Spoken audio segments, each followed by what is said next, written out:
How are you? Nice to see you.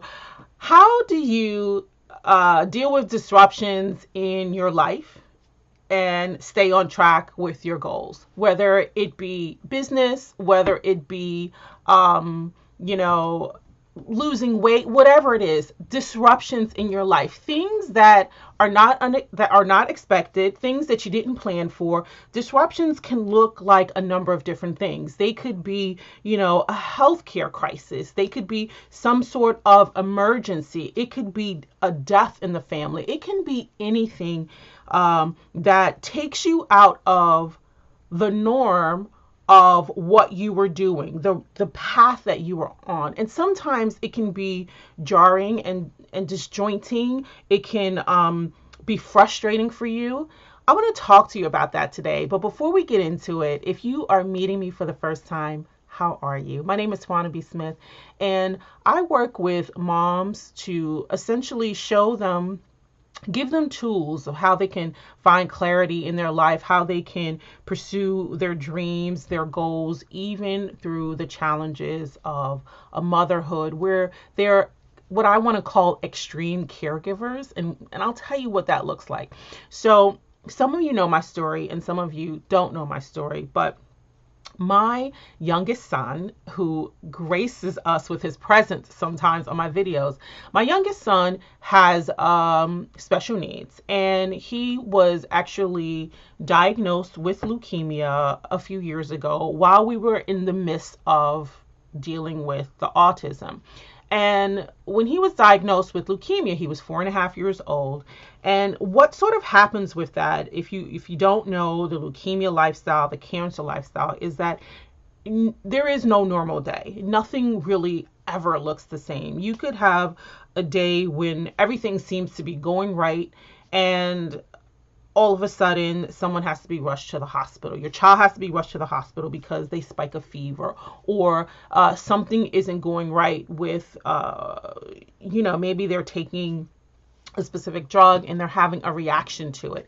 And when you are in the midst of building a business, or you're running a business, or you're just at work and you're working on a project and you just can't seem to have a chunk of time where you can work on the things that you need to work on in order to get to the next level that you want to get to, you have to figure out ways around that. And I remember at the time when we sort of started our journey, I was actually writing for a couple of big name publications, and my regular employer was 10 Best USA Today, and every month I had specific assignments that I needed to turn in, and I had to make sure that I got my assignments in on time. I had to deal with editing. I had to deal with photos. I had to deal with, just a lot of different things, in addition to obviously raising my family and all the other things that I was doing with my other business. And I remember that there were days when,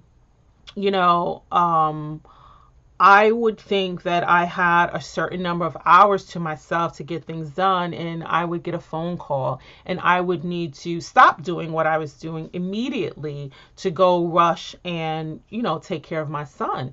And that would happen pretty frequently, at least once a week. And it would either last for a day, or, it could have lasted for several days, the actual disruption itself.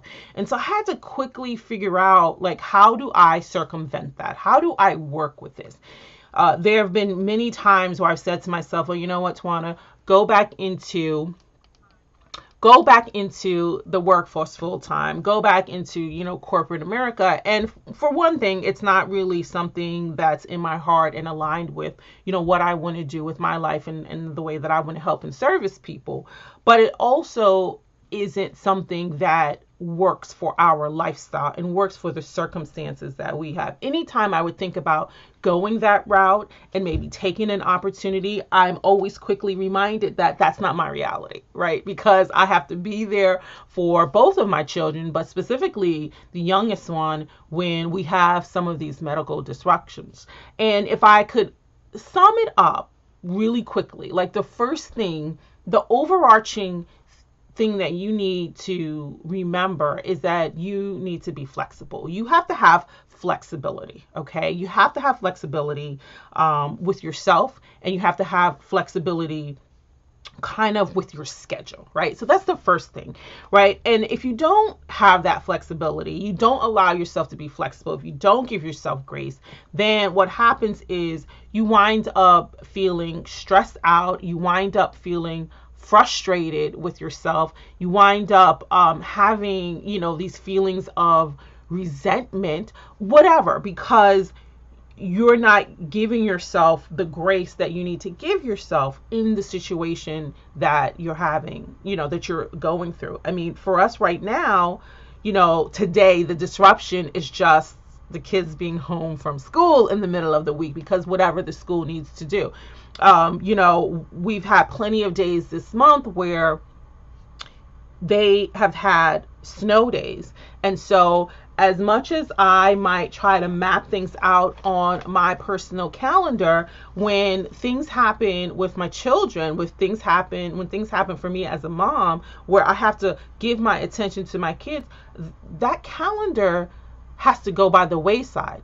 And so there are certain things that I do to help me manage that. And one of the things that I do is I just prioritize, right? It's kind of, I think, one of the easiest things that you can do is that you prioritize. You say, okay, I'm going to do this thing. I'm going to focus on this one thing today, right? So my kids are home today and I have to just focus on doing one thing, getting one thing done. That one thing might just be, filming a video, right? That one thing might be cleaning a part of my house. When you are forced to deal with the disruptions, you have to pare down everything that's on your list. And my paper's all like crumbled up here because I don't know what I was doing with my planner.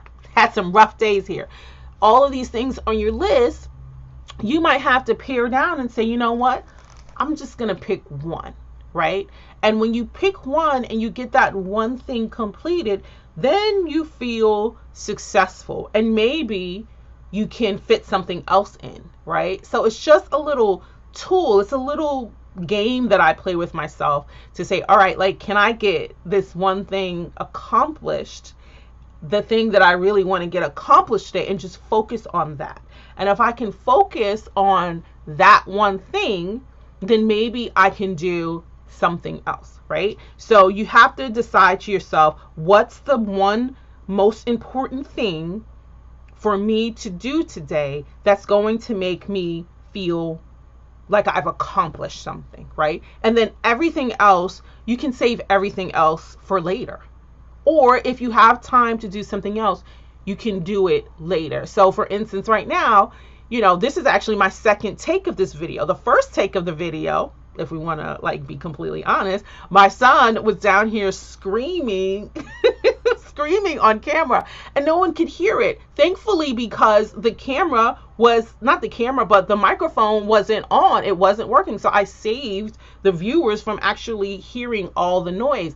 But it was like such a poignant moment in regards to when you have a disruption, how you need to rock and roll with it. Like, what do you do? How do you make sure that you stay flexible?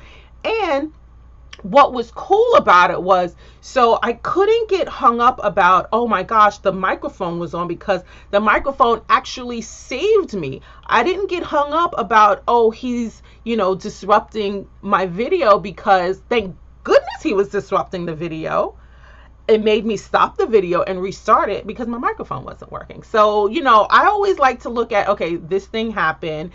This is why this thing happened. They all coincide with each other. So that's another thing that I remind myself when I have certain disruptions, like, what did it save me from? What favor did it do for me? Okay.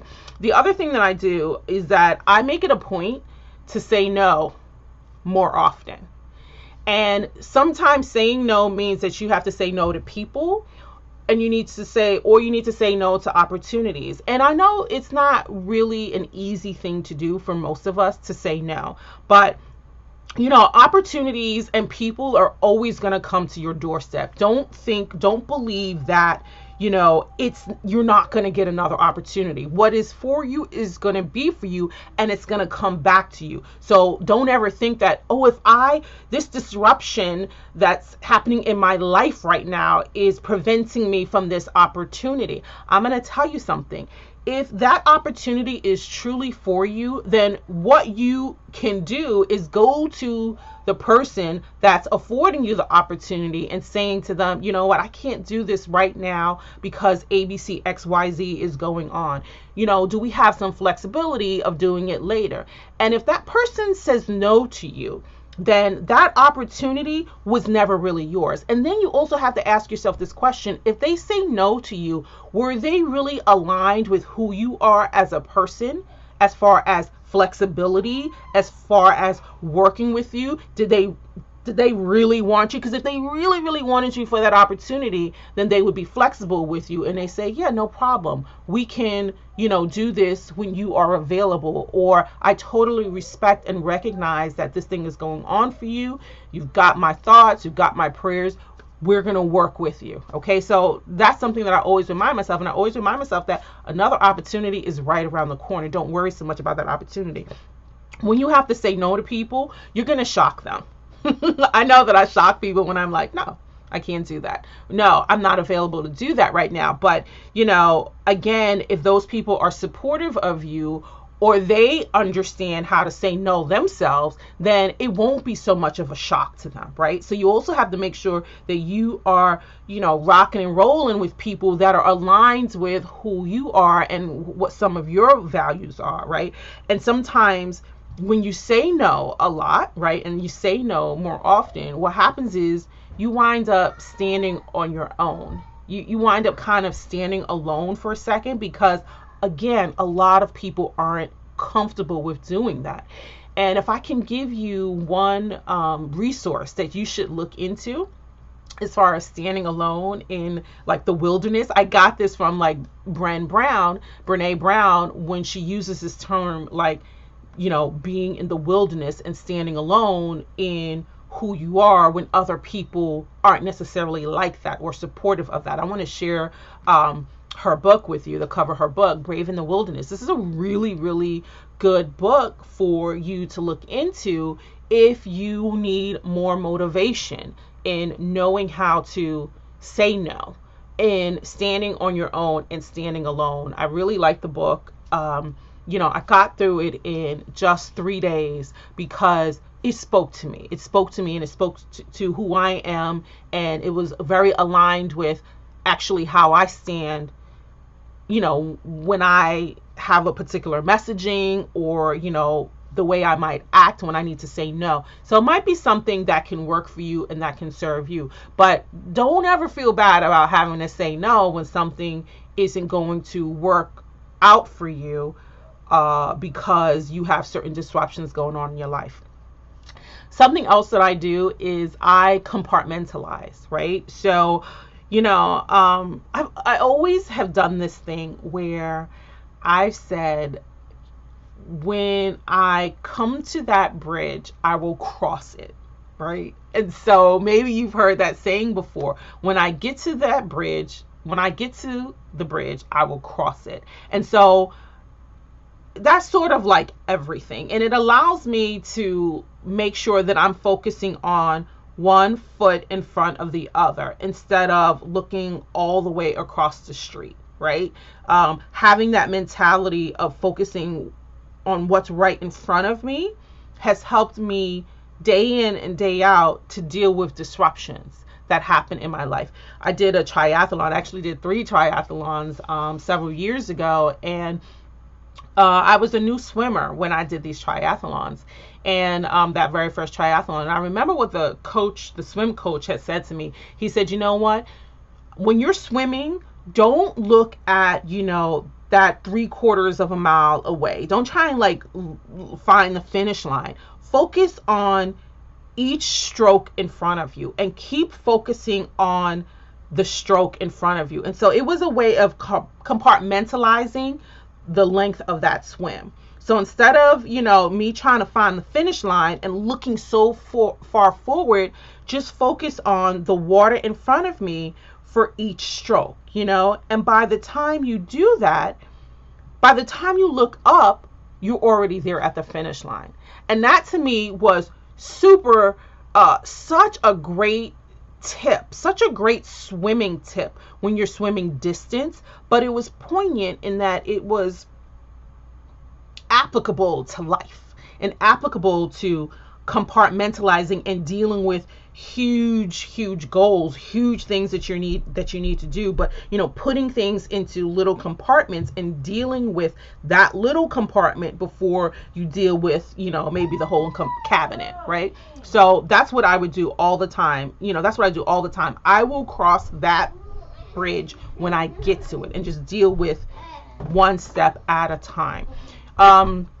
My kids are about to interrupt us one more time. So before they do that, what I want to do is I want to invite you to a webinar. And this webinar is really for, the moms out there that are dealing with the challenges of, how you deal with disruptions in your life. And the webinar... One second, please. And this is poignant, right? You got to be flexible. The webinar is on February 6th, and this is the link to that webinar, bit.ly/mom challenges. And I want to invite you to that webinar because I want to share with you more strategies of how you deal with disruptions that happen in your life. And again, they can look more than one way. It's not necessarily just your children. However, when you're trying to build your business and, you're being a mom and you're trying to achieve certain dreams or get to the next step, things always come up. And some of the things that I see with mothers all the time is this overwhelming frustration of who they are, the circumstances in their life that overwhelm them, that kind of keep them from moving forward. And so you need to understand, how do you get through the drowning that sometimes you feel when you are faced with a lot of disruptions. And so that's what we're going to do at that webinar. So I definitely want you to sign up for the webinar. And then, I'm going to come on a little later tomorrow to talk some more about some other things with you when there is less disruption in my household. But it's important to have certain tools for yourself to be able to deal with it so that you don't have resentment, so that you don't feel overly frustrated, so that you can still achieve your dreams, whether the dreams are, in your business or whether the dreams are, on your own as an entrepreneur. And it's essentially habits and a mindset that I've had to adapt over these past 10, so say 8 years, that have allowed me to be able to be a speaker and be paid as a speaker, to work for pretty big publications, to have travel opportunities like such or such, even though I had a sick child or a child with special needs. So all of that I'm going to share with you on the webinar. So I do hope that you join us on the webinar. So I can tell you how you rock and roll with disruptions and still achieve what you want to achieve regardless. Okay? So I will see you on the webinar. I'm going to go have fun with my kids. I got the one thing I wanted to get done today, which was film this video. So boom, there. You know what? It's not just about talking it. I talk, I walk my talk my walk.